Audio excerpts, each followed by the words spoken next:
before we go, we have got to talk about competitive imbalance. This is a huge topic. There's a lot of nuances to it, so we're going to break it down a little bit and focus on one pinpoint aspect of it. And that today needs to be the player's opinion. And we finally have evidence to support what exactly that means and what it is in some, what I think are some pretty substantial terms. So Max Scherzer was quoted by the LA Times, Jorge Castillo, as having said this about the current collective bargaining agreement. This negotiation is about the integrity of the game from our eyes. That's what Scherzer said. We feel as players that too many teams have gone into a season without any intent to win during the past. And he goes on to acknowledge that, yes, it can be a strategy, but the problem is too many teams are doing it, whether they're large market or small market teams. We saw the tanking thing begin with small market teams who didn't have a chance to compete in the first place.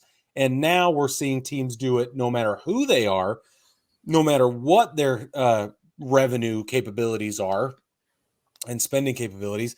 And I think personally, he's right. He is. We saw the Astros win a World Series because they tanked for 4 years. That's right. 4 or 5 years, however long it was. So, I mean, we know it works. And that's why teams are doing it more, because they saw the Astros. They're like, well, we could do this and not sign big name free agents. We don't need them. Yeah. If we're confident in our ability to develop top tier talent, then we can win in 5 years by tanking. But in the meantime, the Cubs did it. Yeah. But in the meantime, the problem is with the product they put on the field. Yeah. So, well, and how that affects the fan base and how that affects additional revenue streams. And think of all the, okay, so a generation is 20 years, right? If you tank for 5 years, that's a quarter of a generation. Yeah. Think of what you're doing to the fan base. I mean, I'm irate when I see teams tank. It really, really bothers me. But again, like Brad said, I'm a curmudgeon at heart, and especially when it comes to baseball, like, keep it pure. And that means go out there and put in the work and fight and play and want to win. Before I ask you, Brad, this next question, I want to make it one last point. Max Scherzer brings a tremendous amount of authority to this conversation because he is an association player representative for the Players Association. And while that's nifty, it's even better when you realize he's one of 4. There are only 4. There are only 4 players who are player representatives for the MLBPA. He's joined by Andrew Miller, Francisco Lindor, and Marcus Semien. Those are the people who are speaking publicly on behalf of the players' union and representing the players. Well, so, I mean, you have to keep this in mind that every team does have a rep, but I think that there's like upper level representation, which is where Max Scherzer would be. They're in they call it the executive subcommittee. Okay, there we go. Of player leadership. There's a group of 4 pension reps as well, but that doesn't really have any bearing on this. But there are 8 players who have a leadership role in this hierarchy in the Players Association, and the player reps, he's one of 4. So I don't know how they're brought into this. Are they voted in, or is this a typically, from what I understand, the players each team votes on their representative and they'll send them. I heard David Sampson say a couple years ago that nobody wants to do it. So typically teams will vote on the guy who nobody likes to do it as like punishment for being that guy. But at the same time, I don't see that being Max Scherzer or Francisco Lindor or Marcus Semien. Exactly. So I don't know. Like maybe it happens on some teams, but I could see these guys, some veterans, being like, I can make a difference. I'm going to go to the table, and this will be my job. So I could see both sides of it. I could see happening either way. But anyway, so and that's what happened with the old timers. If you talk about, we were watching Fastball, and there's a bunch of old timers in there that were like, nah, look, we fought really hard. To keep this together. Like Goose Gossage is the example that comes to mind. He's kind of proud of all of the time he spent being a player rep and fighting hard for these, and rightly so. So this is not an unheard of thing for a guy like Scherzer to truly step up and want to take this leadership role. So that's why I say when he speaks this way and he's this emphatic, and he's also been authorized to speak about this, it carries a bunch of weight, because he also probably has to get approval to go on the record with the LA Times and say things like this. Of course he does. Yeah. Yeah, and that's one of the big things that the players are fighting for is competitive balance, is length of contracts, free agency, things like that. Because players, this is the thing, is that like what you see in front of closed doors is that guys just want to get paid, right? They're out there chasing the biggest contracts available. Okay, but this is the thing that, and one of the things they talk about is that like I'm getting this deal, so the guy after me can get more. Yeah. Like that was one of the things when Bryce Harper signed his deal. Within 24 hours, Mike Trout signed his massive deal. Yeah. And Bryce Harper, rather than being like, well, shoot, now I've got to go retool this thing. No, he tweeted out and said, that's why I held out, so Mike Trout could get paid. And, I understand people are like, I don't buy it. These guys are just greedy. That's what they want to do. But they're taking care of each other in this way. Like a group of employees are going to want each other to get paid fairly, right? Like there's a whole thing with that, especially now, but it's true. It's the way it goes. And so they're fighting for this, not just the money, but also they want teams to spend money to be competitive, because you can easily go out there and be like, okay, we're not going to win this year. As the Mariners, we're not going to beat the Astros because they're still the best team in the division by a long shot. We could just field a team of 4A players, pay them to put them on the field, get a little bit of ticket revenue, and we'll go for next year. Well, what they're wanting is teams that, like, yes, build your farm system, because that's how baseball is designed, right? But in the meantime, you've got to pay guys to have a competitive product on the field, because it's not fun, it's not entertaining for even the players to go to, I don't know, it's not fun for the Yankees to go to Baltimore, even though I guess did they lose there? I don't remember. Anyway, it's not fun for teams to go to Baltimore and just beat up on the Orioles, right? No. That's not a fun way. It's not a way to want to do your job. You don't want to go to those places where it's like, okay, we can pencil in 3 wins here and then go off to the next town. Like, you want to be challenged at your job, especially if you're good at it. Especially if you're striving for excellence. Yeah. Not just good at it, but these people are hyper competitive and they want to be the best. And the only way to know if you're the best is to play against the best. That's right. It. And so Brig and I talked a little bit about this before. We have a few ideas as to things that Major League Baseball can do to kind of help with the competitive imbalance, teams not being as incentivized to win, because like we talked about, you can tank for a few years, build a really good team for cheap, and win. Yeah. And when you're bad, the way that things are built right now, when you're bad, you get the top draft picks. Like I think the Pirates get either the Pirates or the Orioles get the number 1 draft pick this next year. I think it's Baltimore, but Pittsburgh would be right there. But it's always one of those 2 teams getting the number 1 pick, right? And so they should be really good. Instead, Baltimore goes and trades things away. But that's a whole other thing. So there's that right now, and then there's also like there's no salary floor, so they're not incentivized to put talented players on the field by paying them. But anyway, it's a whole thing. So Brig and I have a couple of suggestions that baseball could put in place to help with the competitive imbalance. Brig, do you want to go with your first one? Yeah, I think that one of the keys could be to disincentivize short contracts and re-incentivize these long-term deals. But you got to do a salary cap or a revenue share program. Like you have one of the two or both have to be in place for that's going to happen. But I think that having hometown heroes like Mike Trout, like Bryce Harper, Manny Machado, these huge deals that not only are huge in terms of money, but they're huge in terms of longevity, player leadership, clubhouse presence, and fan favoritism. And that's what I think these people are forgetting, that we are the fans. We pay the bills, right? Without us, nothing happens. So what they need to start doing is putting the best product in front of us that they possibly can. And I think a big, big part of that is going to get back to going hometown hero style, which I've said a million times. But I just really got to see, like, I was excited by the 12 and 13-year deals because I'm like, yes, okay, now we will forever remember Bryce Harper as a Philly. You just will. Mike Trout will just be an angel. He just will be an angel. And it's great. right? I want that. I don't the flip-flopping thing and the chasing the deal for a 3-year contract at the end of your career, like it's just crappy. It broke my heart when Albert Pujols was released from St. Louis to anywhere. It didn't it was. Like it just crushed me and I was like, "Dang it." Because Yeah. he was the guy, you know. It's like if they let Molina go. If Yachty Molina was allowed to play anywhere else, it would be a crime against humanity, right? It would be terrible. And so the fan base it's the heart and soul of St. Louis baseball right now is Yachty Molina. He's like the guy. Mm-hmm. Oh, like why did the Colorado Rockies get rid of Nolan Arenado? I don't understand. Well, and they're in the process of getting rid of Trevor Story. They're going to be as soon as, I guess, not getting rid of him. They're going to let him walk because they don't want to resign him. They don't want to pay him. So yeah, I absolutely agree with you. Is that it is a long-term deal. That being said, though, I understand why teams don't want to pay those because you look at Albert Pujols' the last 4 years of his contract, for right? sure.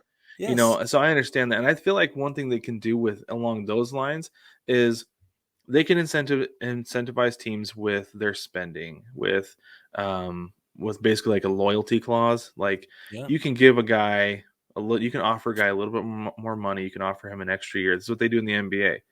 Is that if a guy stays with the team he was with in his previous contract, the team can offer him 1 more year on their max contract. They also have a ceiling. They have the maximum number of years they can offer. Baseball doesn't have that. They don't have a maximum number of years. They don't have a maximum amount of money. So if they were to put a ceiling on a contract and say you can offer a guy an 8-year deal, but if he stays with your team, you can offer him a 9-year deal. I think we would see that happen a lot more often. Is that these teams would be more incentivized to do that. And the other thing that basketball does, because Joel and I talked about this, the NBA has got the salary cap and the contract thing figured out. They do, and everybody seems happy about it. They do, because there's guaranteed money. There's also the teams are also protected with maximum amount of money, maximum number of years, things like that. And so if you've got a guy who's willing to re-sign with the team who brought him up, right, who he came up through the ranks with, who he made his major league debut with, in the NBA, they call it bird rights. I don't know what you would call it in MLB, but basically what it is his money doesn't count towards luxury tax, salary cap, anything like that.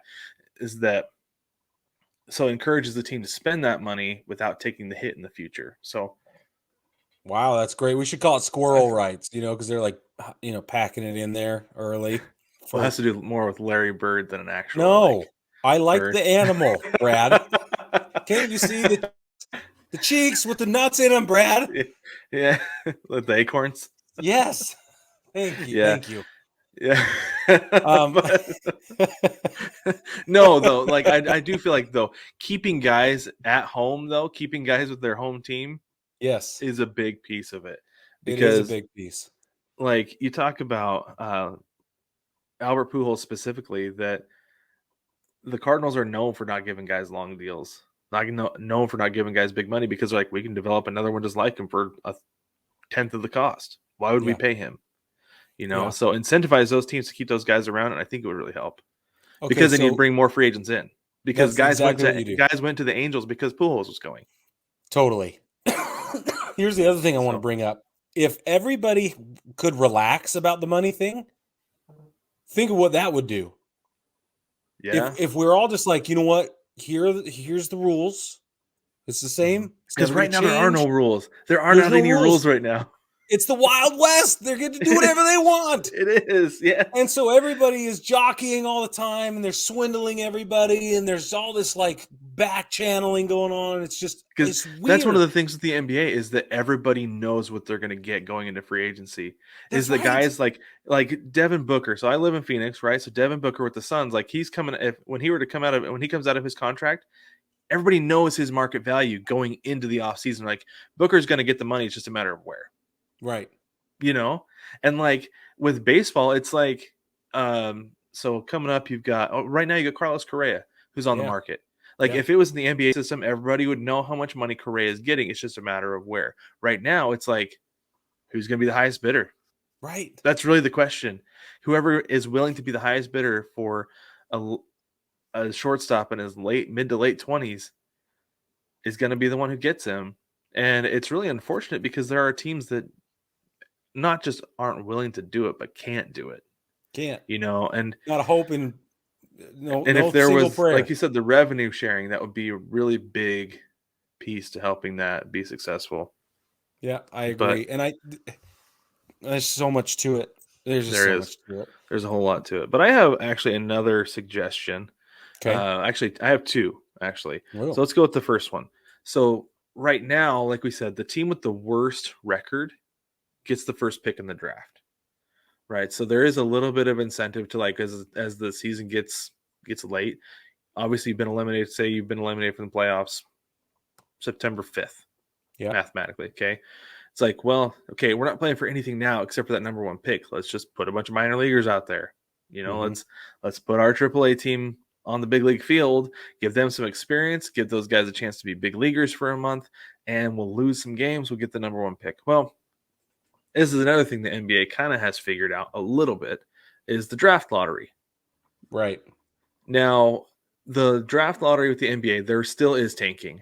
We saw the 76ers, they called it the process. No, they were tanking for a decade, basically, trying Mm. to get the best players available. And it didn't always work out for them because of the way that the lottery is set up. So their lottery is set up that the worst team gets the most ping pong balls. The best team to miss the playoffs gets the least amount of ping pong balls. Just give everybody one. Yeah. Give Yes. everybody one ping pong Yeah. ball and say, you miss the playoffs, you get one ping pong ball. You get everybody gets an even shot at the number one pick. And if you don't get it, good luck next year. Try to sign some free agents, right? Yep. Yes. Like, the Rangers have gone out and spent a whole bunch of money trying to get better. They finished last in the AL West. They're probably going to finish third at worst this next year. The Right. Mariners finished second in the AL Right. West. Going to contend next year. Went and got the reigning Cy Young Award winner. Like, so there's the draft, there's a free agency, and you can fix the draft by having a true lottery. Give everybody one shot, even odds to get that number Yeah. one pick, so nobody is jockeying for position going into the last 2 to 3 weeks of the season. Yep. Now, the one problem with this is sometimes organizationally just stink, right? Yeah. So you can give them the number one pick 5 years in a row, and it's not going to matter, which we see. Yeah. Um, and that I can see that being the problem is like, well, you didn't give us the opportunity to get the best player because we have the 10th pick, we have the 15th pick, and now we have the 7th pick, right? Right. 3 years But in a there's row. going to be whining anyway. It doesn't matter what There's you do. always going to be whining no People are matter what. whining Exactly now. right. But it also incentivizes teams, like I said, to be competitive because it doesn't matter how good or bad you are, whether you finish last in your division or miss the playoffs by a single game on the last day of the season. You have an equal opportunity to get that number one pick, get the best player. That's right. So I feel like that's the best way to fix the draft issue with the tanking, but I don't know if it would really work or not. But that's just my Well, opinion. I think ultimately what needs to happen is we need to set up either penalties for tanking or incentives for not. Right. Yeah, and That's it. this is my other idea. Okay. I'm a relatively big soccer fan over the last few years. New soccer fan, but I'm getting to be a bigger soccer fan. You know this, right? I do. So in the English Premier League and actually just European soccer in general, they have relegation. Hmm. The bottom 4 teams, I believe, in the league go down to the next division below, go down to the B Oh, League, that's basically. I didn't know that's what they called it. Yeah, yeah, yeah. Yeah, so that's relegation. It's like, so like in the Premier League, they have the Premier League, which is the top level, and then like the bottom 4 teams go down to the Champions League. Right. Um, And the City League is the next one down or something like yeah, that. yeah, and so there's teams moving up and down every single year. Now Yeah. this could work. Like this would like solve the problem because nobody wants to get relegated. Because the problem you have with relegation is they actually address this on Ted Lasso because they get, spoiler alert, they get relegated at the end of the first season. Bruh. I'm sorry.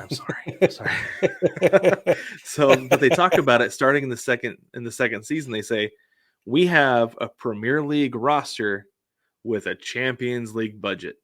So you would have a big league roster with a minor league budget because you're not getting Oof. the advertising money, you're not getting the ticket sales, and I mean, part of the problem with that is the operation costs of a big league stadium.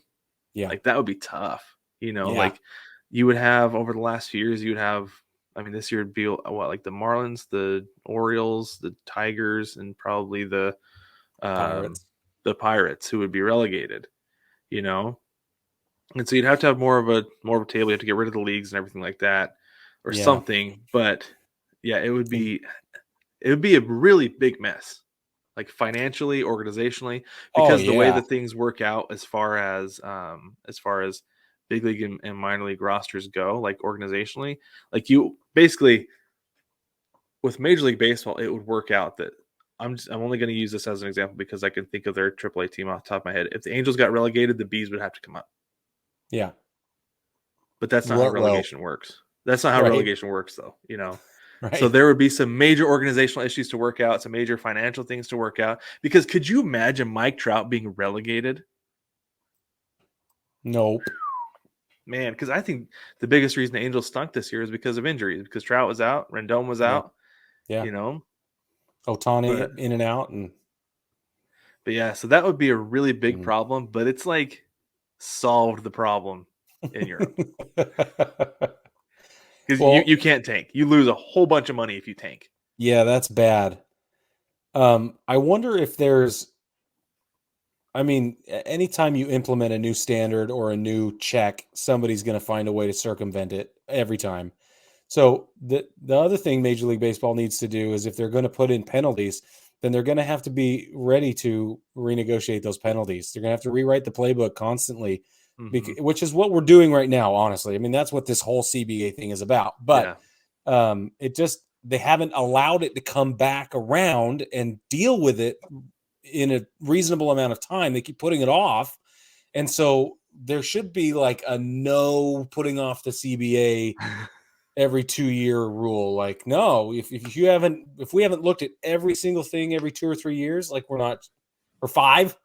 And Uh-huh. if there's evidence that a team tanked over the last 5 years, 2 seasons or more, penalty. Here's the penalty. Yeah.